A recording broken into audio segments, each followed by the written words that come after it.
The number of people traveling for the holidays, it will be lower this year, but the Transportation Safety Administration says they expect to screen more than 6 million people across the country in the days ahead. I went to Hartsfield-Jackson International today to get some tips on how to travel safely. The busiest travel season of the year will look very different for 2020. Once you're in that enclosed space, you have to think of a problem.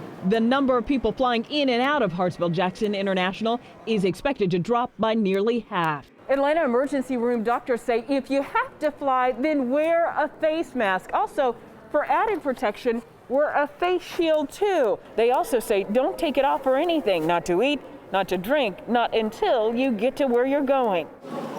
That is just one of the safety recommendations from the TSA as they increase social distancing and clean frequent touch points in the airport. New this year, you can bring 1 bottle of liquid hand sanitizer up to 12 ounces. Also, they suggest enrolling in TSA PreCheck to reduce the number of areas you have to touch. And if you're carrying food for that Thanksgiving gathering, put it in a clear plastic bag and take it out of your carry-on. And if you plan on taking a COVID test before you head out, Atlanta physicians tell me be mindful of a false negative. If you've been exposed at day 0, you develop symptoms around day 5, you probably won't test positive until around day 4. So day 0 to 3, you have the virus. Besides staying at home, Dr. Daria says the best way to make sure you don't spread COVID to loved ones for the holidays is to self-isolate before you go. Quarantine for 14 days and then to take 2 tests, probably around 2 days and maybe around 5 days before you go and see anyone.